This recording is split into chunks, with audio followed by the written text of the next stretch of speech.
Assalamu alaikum students, welcome to Merit online classes. My name is Sana. Today we will start our new chapter, that is chapter number 25, Man and His Environment. Okay, students, open your books and chapter number 25 open करें, Man and His Environment. Today is our lecture number 7 and in this lecture we will study man and his environment, introduction and biogeochemical cycles. ठीक है, आज के इस जो lecture है इसमें मैं आपको जस्ट इंट्रोडक्शन दूंगी चैप्टर का. ठीक है, उसके बाद जो वाटर साइकिल है वो इंशाल्लाह हम कल से स्टार्ट करेंगे. अच्छा, सबसे पहले अगर हम चैप्टर स्टार्ट करें मैन एंड हिज एनवायरनमेंट. ठीक है, मैन की अगर बात करें तो मैन क्या है. यहाँ पर मैन एंड हिज एनवायरनमेंट में मैन ह्यूमन बीइंग को कहा जाता है, जिसमें मेल एंड फीमेल दोनों आ जाते हैं. एंड हिज एनवायरनमेंट और उनका एनवायरनमेंट क्या है. अब इस चैप्टर के इंट्रोडक्शन में यहाँ से हम देख लेते हैं मैन एंड हिज एनवायरनमेंट. ठीक है, मैन तो हमें पता है ह्यूमन बीइंग की बात हो रही है, हिज एनवायरनमेंट के ह्यूमन बीइंग के एनवायरनमेंट की बात हो रही है. तो एनवायरनमेंट क्या है, सबसे पहले हम व्हाट इज एनवायरनमेंट के क्वेश्चन है हमारा कि एनवायरनमेंट है क्या. ठीक है, साइंस एनवायरनमेंट को क्या कहती है. तो यहाँ पर हम देख लेते हैं the term environment comes from the French word environ and means everything that surrounds us. ठीक है, तो ये आपने वो इसका एटिमोलॉजी है, वर्ड मीनिंग है एनवायरनमेंट का, कि जो एनवायरनमेंट है ये एक फ्रेंच वर्ड है एनवायरन. ठीक है, जिसका मतलब है एवरीथिंग दैट सराउंड अस. जो भी हमारे सराउंडिंग में चीज़ें हैं उसको हम कह रहे हैं कि ये एनवायरनमेंट है, इसके नाम के बेस पर. ठीक है, नेक्स्ट हम पॉइंट देख लेते हैं the totality of the surrounding conditions for comfortable living of organisms. ठीक है, कि कह सकते हैं कि टोटल जितनी भी सराउंडिंग लिविंग ऑर्गेनिजम्स के सराउंडिंग में जितनी भी चीज़ें हैं जो लिविंग ऑर्गेनिज्म को कंफर्ट प्रोवाइड कर रही हैं वो उसका इन्वायरमेंट है. ठीक है, environment is the area in which we live. हम सिंपली एनवायरनमेंट को ये भी कह सकते हैं कि ये एक एरिया है जहाँ हम रहते हैं. फॉर एग्जांपल, आप अपने घर में रह रहे हैं, आपके घर का वो सराउंडिंग में जितना भी है एरिया है वो आपका एनवायरनमेंट है. ठीक है, हम मोस्टली बात करते हैं ना आपका हमारे घर का एनवायरनमेंट ऐसा है एनवायरनमेंट, तो एनवायरनमेंट हम कहते हैं वो जगह जहाँ हम रह रहे हैं वो हमारा एनवायरनमेंट है. ठीक है, वो किसी भी तरह. तो एनवायरनमेंट की डिफरेंट डेफिनेशन है. सबसे पहले अगर वर्ड मीनिंग को देखा जाए तो एक फ्रेंच वर्ड है एनवायरन, जिससे ये एनवायरनमेंट वर्ड डिराइव हुआ है. इसका मतलब ही ये है कि एवरीथिंग दैट सराउंड अस. ठीक है, दैट्स व्हाई हमने इसको एनवायरनमेंट का नाम दिया. एनवायरनमेंट को सिंपल वर्ड्स में हम ये भी कह सकते हैं the totality of the surrounding conditions for comfortable living of organisms. Environment को हम environment is the area in which we live इस तरह से भी डिफाइन कर सकते हैं. तो ये कुछ चीज़ें एनवायरनमेंट के इंट्रोडक्शन में, ठीक है, जो कि आपके बुक में नहीं है तो आप अपने पास जो है वो लिख लें. ठीक है, बुक में एनवायरनमेंट की डेफिनेशन जो है उसको अंडरलाइन कर लें और बाकी ये जो एक्स्ट्रा इन्फॉर्मेशन मैं आपको दे रही हूँ अपने पास आप नोट डाउन करें. ठीक है, एनवायरनमेंट को हम बायो की टर्म में कैसे डिफाइन करेंगे. सबसे पहले हम इसकी कॉम्प्लेक्स डेफिनेशन देख लेते हैं. All the living and non living factors affecting an organisms and ultimately determining its form and survival is known as environment. ये environment की complex, इससे पहले मैंने आपको simple definitions बताई हैं. अब यहाँ पर environment की complex definition है कि all the living and non living factors, जितने भी हमारे पास लिविंग और नॉन लिविंग फैक्टर्स हैं, अफेक्टिंग एन ऑर्गेनिज्म, जो उस ऑर्गेनिज्म को अफेक्ट कर रहे हैं, and ultimately determining its form and survival is known as environment. कि हमारी सर्वाइवल के लिए कि वो सारी की सारी living and non living thing necessary हैं. ठीक है, जो कि हमारे एनवायरनमेंट में प्रेजेंट है. Some other definitions of environment are all the external factors influencing the life and activity of people, plant and animals. ठीक है, जितने भी एक्सटर्नल फैक्टर्स हैं जो कि लाइफ को इन्फ्लुएंस करते हैं, पीपल की, एनिमल की, प्लांट्स की लाइफ को, की एक्टिविटीज़ को जो है वो इन्फ्लुएंस करते हैं, उन सारे फैक्टर्स को हम एनवायरनमेंट कहते हैं. ठीक है, एनवायरनमेंट की एक और डेफिनेशन भी है, all the things that is object and circumstances surrounding us is known as environment. ठीक है। जितनी भी चीज़ें हैं हमारे सराउंडिंग में, वो कोई सर्कमस्टांसेस हैं, वो हम कोई चीज़ें हैं, ऑब्जेक्ट्स हैं, वो सारी के सारे हम उसको एनवायरनमेंट कहते हैं। ठीक है, तो यहाँ पर देखिए सबसे पहले मैंने आपको इन्वायरमेंट का मीनिंग बताया है, तो आपने क्या करना है, मैन एंड हिज एनवायरनमेंट के जो नोट्स आप बनाना स्टार्ट करेंगी, तो सबसे पहले आपने इन्वायरमेंट की एटिमोलॉजी मींस वर्ड मीनिंग लिखना है। ठीक है, जो यहाँ पर मैंने आपको बताया है। उसके बाद डेफिनेशंस लिखनी है। अब ये भी हमारे पास एक डेफिनेशन है इन्वायरमेंट की, ये भी हमारे पास एक सॉरी, ठीक है, ये भी हमारे पास एक डेफिनेशन है, ये हमारे पास एक डेफिनेशन है, ये डेफिनेशन है। ऑलमोस्ट 5 डेफिनेशंस जो है वो मैंने आपको डिफरेंट डेफिनेशंस एनवायरनमेंट की लिखवाई हैं, बताई हैं, तो ये आपने सारी की सारी नोट्स में लिखनी है। इसके साथ बुक में जो डेफिनेशन आपके पास एनवायरनमेंट की लिखी हुई है, ठीक है, तो आपने बुक से देखकर वो डेफिनेशन भी एनवायरनमेंट की जो है वो लिखनी है। ठीक है, तो एनवायरनमेंट का ये हमारे पास, हमने सबसे पहले मैन एंड हिज एनवायरनमेंट की बात करें तो मैन एंड हिज एनवायरनमेंट में सबसे पहले जो हमारा क्वेश्चन था व्हाट इज एनवायरनमेंट, तो वो हमने क्लियर कर लिया है कि एनवायरनमेंट है क्या। ठीक है, आपकी बुक के पेज नंबर 291 पे सबसे फर्स्ट डेफिनेशन, सबसे पहली लाइन ही इन्वायरमेंट की डेफिनेशन के बारे में लिखी हुई है। फिर उसके बाद आ जाता है नेक्स्ट कंपोनेंट्स ऑफ एनवायरनमेंट। ठीक है, अब एनवायरनमेंट के कंपोनेंट्स क्या हैं? ठीक है, कंपोनेंट्स जो हैं वो डिफरेंट कंपोनेंट्स हैं एनवायरनमेंट के। Environment can be divided into the following components. ठीक है, first one is biotic component and second one is abiotic component.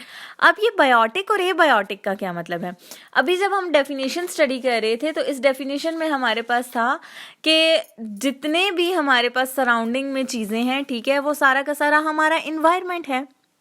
ठीक है, अब इन्वायरमेंट जो है वो किस तरह से है? हमारा सारा का सारा इन्वायरमेंट इस तरह से इन्वायरमेंट है कि उस इन्वायरमेंट में हमारे पास लिविंग थिंग्स भी आ सकती हैं और नॉन लिविंग थिंग्स भी आ जाती हैं। ठीक है, तो हम इसलिए कहते हैं कि हमारे सराउंडिंग में ये सारा इन्वायरमेंट है। अब इस इन्वायरमेंट में दो तरह से चीज़ें आ जाती हैं, एक लिविंग थिंग्स है और दूसरी नॉन लिविंग थिंग्स है। इस बेस पर इन्वायरमेंट्स को हमने कहा गया है कि इन्वायरमेंट के 2 कंपोनेंट्स हैं। First one is biotic component. Biotic कहते हैं लिविंग कंपोनेंट को, जितने भी लिविंग थिंग्स हैं वो सारी की सारी हमारे पास इन्वायरमेंट में बायोटिक कंपोनेंट है। सेकंड आ जाता है एबायोटिक कंपोनेंट। ठीक है, ए मीन नॉन लिविंग के लिए वर्ड यूज होता है, तो जो नॉन लिविंग कंपोनेंट होता है उसको हम एबायोटिक कंपोनेंट कहते हैं एनवायरनमेंट का। ठीक है, तो हमारे सराउंडिंग में जो एरिया होता है वो हमारा एनवायरनमेंट है और उस एनवायरनमेंट के 2 कंपोनेंट्स हैं, बायोटिक कंपोनेंट्स, ठीक है, जिसको हम कहते हैं लिविंग थिंग्स, और एबायोटिक कंपोनेंट जिसको हम कह सकते हैं कि ये नॉन लिविंग कंपोनेंट है, इसमें नॉन लिविंग थिंग्स सारी की सारी इंक्लूडेड हैं। ठीक है, अब एनवायरनमेंट जो होता है ना हमारे पास 2 तरह से हो सकता है, फिजिकल एनवायरनमेंट हो सकता है, केमिकल एनवायरनमेंट हो सकता है और बायोलॉजिकल एनवायरनमेंट हो सकता है। एनवायरनमेंट 3 तरह से हो सकते हैं। ठीक है, नेक्स्ट है हमारे पास इम्पोर्टेंस ऑफ एनवायरनमेंट, कि एनवायरनमेंट की क्या इंपॉर्टेंस है, रोल क्या है एनवायरनमेंट का। In the world of business, industry, and commerce, environment factors play a significant role. When global ecological systems are disturbed by certain abnormal activities of human beings and industrial organizations, it can lead to unfavorable consequences. It is therefore necessary for business and industry to be sensitive to the dominance of ecosystem on the physical environment. ठीक है, अब यहाँ पर हमारे पास environment का role जो है वो क्या है कि इन्वायरमेंट जो है, हम सिंपली अगर हम कहें इम्पोर्टेंस ये है कि जो हमारा इन्वायरमेंट है ये हमें सारी की सारी नेसेसरी जो लाइफ के लिए डायरेक्टली या इनडायरेक्टली लाइफ के लिए जितने भी हमारी नेसेसिटीज़ हैं वो हमें हमारा इन्वायरमेंट देता है, such as food, shelter, transportation, clothing, fuel. ठीक है, जितनी भी हमारे पास चीज़ें ये सारी हम अपने एनवायरनमेंट से लेते हैं। ठीक है, तो इन्वायरमेंट का एक बहुत बड़ा रोल है हमारे, अगर हमारी जो इंडस्ट्रीज़ हैं, बिजनेस वगैरह हैं, ठीक है, उसमें अगर हमारा इकोसिस्टम डिस्टर्ब हो जाता है तो इकोसिस्टम डिस्टर्ब होने की वजह से हमारा इन्वायरमेंट डिस्टर्ब हुआ है, ठीक है। तो इन्वायरमेंट जब डिस्टर्ब होगा तो अल्टीमेटली जो क्या होगा वो ह्यूमन बीइंग पर अफेक्ट होगा उस इन्वायरमेंट का, उनकी लाइफ पर, उनके सर्वाइवल पर, उनके बिजनेस पर, ठीक है, जो है वो इफेक्ट रहेगा इस चीज़ का। तो इन्वायरमेंट को नीट एंड क्लीन रहना ज़रूरी है, ठीक है। अच्छा, हमारे पास इन्वायरमेंट में होते हैं रिसोर्सेज, ठीक है। रिसोर्सेज क्या है, अपने पास डेफिनेशन लिखे रिसोर्सेज की, the things that man requires for his survival and comfort are called resources, ठीक है। आपकी बुक में भी पेज नंबर 291 पे फिफ्थ लाइन में लिखा हुआ है, the things that man requires for his survival and comfort are called the resources, ठीक है। जो हमारे पास इन्वायरमेंट है वो एक रेजर्वायर है रिसोर्सेज का, जिसमें हमारे पास आ जाती हैं कंजर्वेशन आ जाती है, ठीक है, कि हमने इन रिसोर्सेज को कैसे कंजर्व करना है, ठीक है।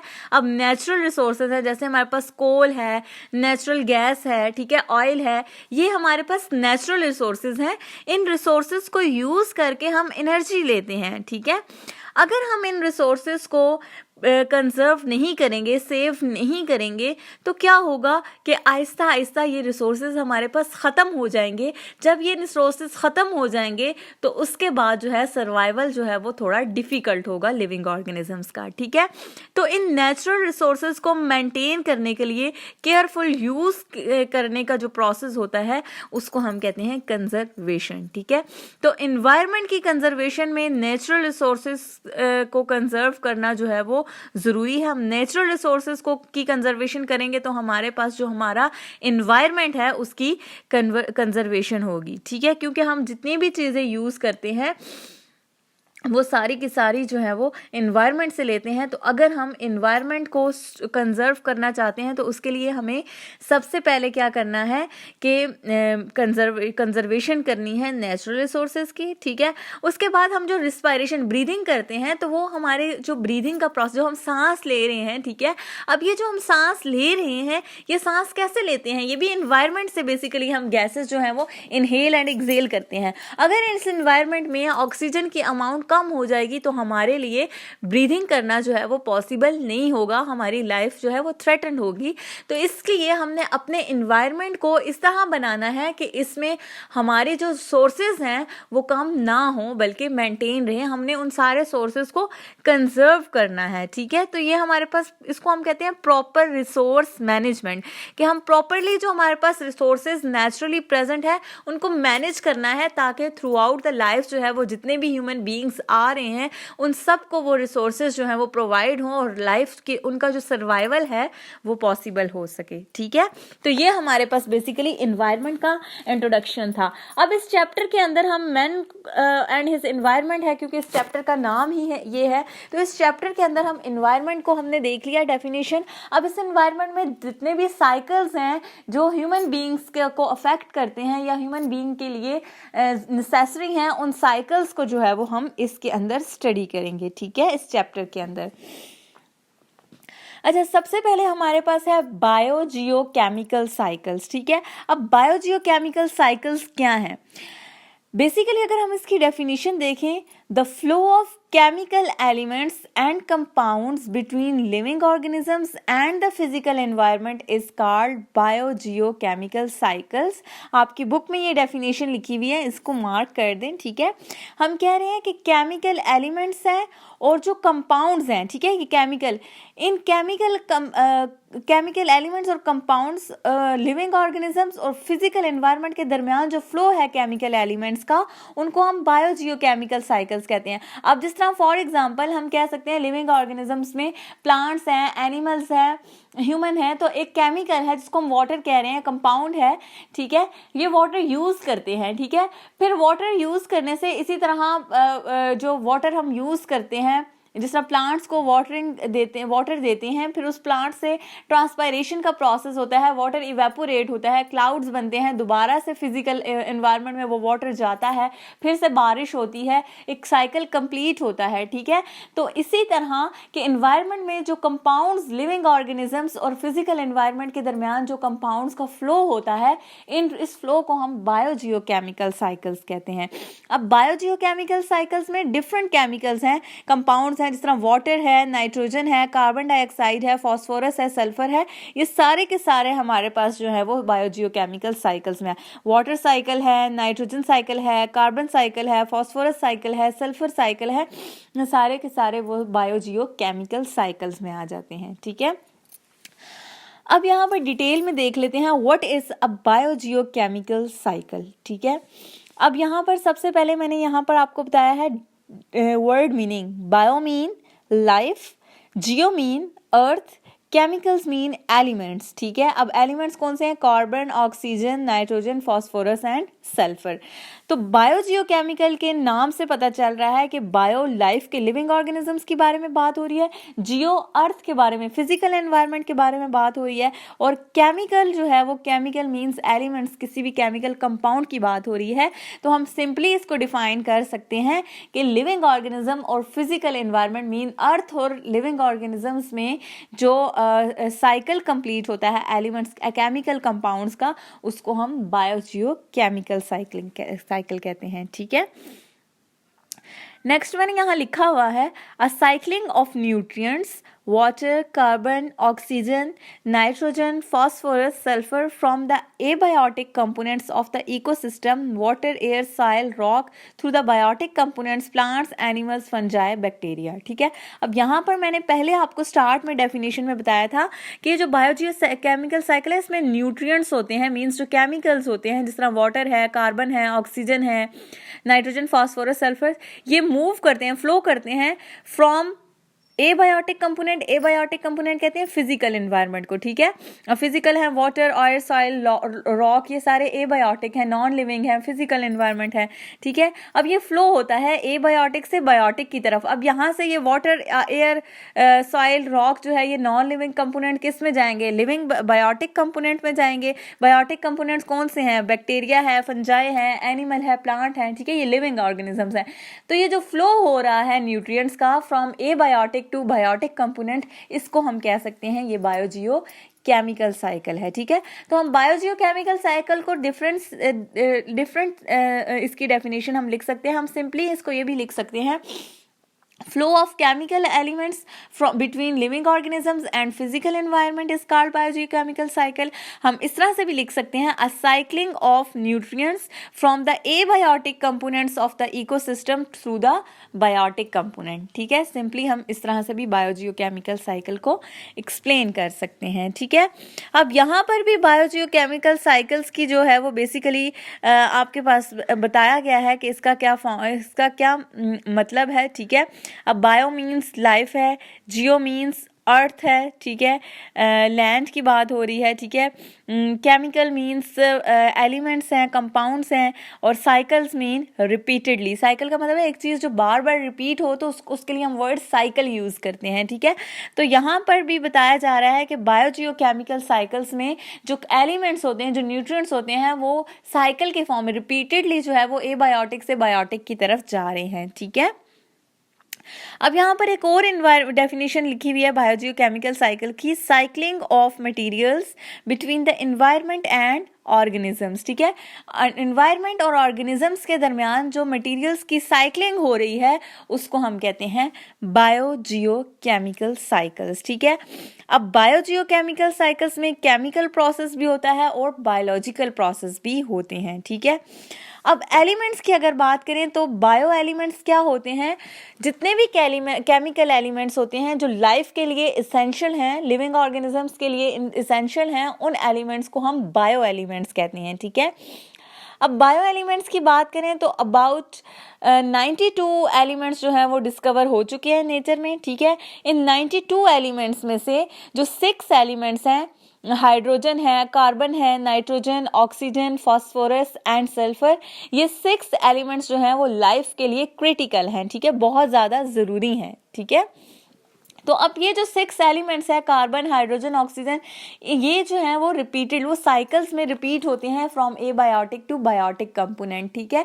तो इनको हम बायोजियोकेमिकल साइकिल्स में लेते हैं। अब एग्जांपल इसकी आ जाती है वाटर साइकिल, बायोजियोकेमिकल साइकिल में नाइट्रोजन साइकिल है, फास्फोरस साइकिल है एंड कार्बन साइकिल है, ठीक है। तो ये बेसिकली हमारे पास 6 कंपोनेंट्स हैं जो कि लाइफ के लिए क्रिटिकल हैं, और ये 6 कंपोनेंट्स जो हैं वो बायोजियोकेमिकल साइकिल्स में जो हैं वो इनके डिफरेंट साइकिल्स हैं, ठीक है।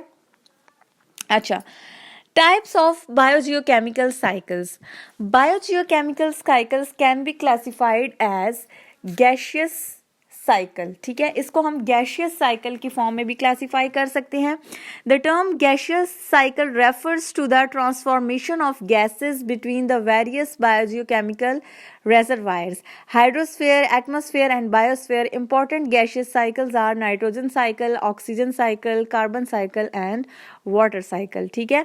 कि जो हमारे पास बायोजियोकेमिकल साइकिल है ना, वो गैशियस, उसको हम गैशियस साइकिल भी, उसकी वो टाइप है गैशियस साइकिल, और गैशियस साइकिल में गैसेस का एक्सचेंज होता है। जिस तरह कार्बन एक गैस है, गैशियस फॉर्म में इसका एक्सचेंज होता है, इसको हम गैसेस कहते हैं, ठीक है। सेकेंड हमारे पास आ जाता है नाइट्रोजन साइकिल। नाइट्रोजन साइकिल भी गैशियस फॉर्म में, ठीक है, ये गैशियस साइकिल है जो कि गैशियस फॉर्म में रिपीट होता है। उसके बाद हमारे पास वाटर साइकिल आ जाता है। वाटर साइकिल क्या है कि ये भी हमारे पास गैशियस फॉर्म में जो है वो साइकिल रिपीट होता है। तो बायोजियोकेमिकल साइकिल्स में गैशियस साइकिल्स हैं जिसमें nitrogen cycle, oxygen cycle, carbon cycle और वाटर साइकिल आ जाते हैं, ठीक है। आज का जो है वो हमारा लेक्चर यहीं तक था। ये इंट्रोडक्शन था इस चैप्टर का। साइकिल्स जो है वो वाटर साइकिल से आगे जो है वो हम इंशाल्लाह कल इस चैप्टर को जो है वो कंटिन्यू करेंगे। आज का जो आपका होम टास्क है वो अपने ई असेसमेंट की प्रिपरेशन करनी है। चैप्टर नंबर 24 एवोल्यूशन, ठीक है। एवोल्यूशन का जो चैप्टर है वो कंप्लीट विद एक्सरसाइज, मैंने आपको शॉर्ट क्वेश्चन भी सारे करवा दिए थे, ठीक है। तो आपने क्या करना है कि आज उस पूरे चैप्टर को रिवाइज करना है। कल इंशाल्लाह मैं ई असेसमेंट अपलोड करूंगी। बोर्ड के पैटर्न की ई असेसमेंट होगी, उसमें आपके पास एमसीक्यूज भी होंगे, शॉर्ट क्वेश्चंस भी होंगे और लॉन्ग क्वेश्चंस भी होंगे, ठीक है। एमसीक्यूज आपने ऑनलाइन ही सॉल्व करने हैं, लेकिन जो शॉर्ट क्वेश्चंस हैं और जो लॉन्ग क्वेश्चंस हैं section B and section C, वो आपने आंसर शीट के ऊपर लिखना है, ठीक है। आंसर शीट के ऊपर लिखने के बाद जो है वो आपने नेक्स्ट मंडे को इंशाल्लाह जो है वो आपने सबमिट करवाना है कॉलेज में, ठीक है, आपने आकर। Okay students, if you have any question related to the topic you can ask me in the comment section. और आप जो है वो लेक्चर सुनने के बाद, ठीक है, अपना जो रिव्यू होता है, लेक्चर का फीडबैक होता है, वो आप ज़रूर दिया करें, क्योंकि मैन एंड इज एनवायरनमेंट में से मैंने आज आपको होम टास्क नहीं दिया। ये चैप्टर का इंट्रोडक्शन था। आपने जस्ट 2 पैराग्राफ्स हैं, आपने रीड करने हैं बुक के ऊपर, और बाकी जो है आपने कुछ नहीं करना, ठीक है। बाकी आपने चैप्टर नंबर 24 को रिवाइज करना है। कल आपका पेपर है चैप्टर नंबर 24 से, ठीक है। अगर आपका कोई क्वेश्चन है इससे रिलेटेड तो आप कमेंट सेक्शन में पूछें, जो और एंड पे जो है वो लेक्चर सुनने के बाद अपना फीडबैक ज़रूर दे दिया करें, ठीक है, कि आपको समझ आई है या नहीं आई, ठीक है। Okay students, thank you so much for listening. अल्लाह हाफिज़।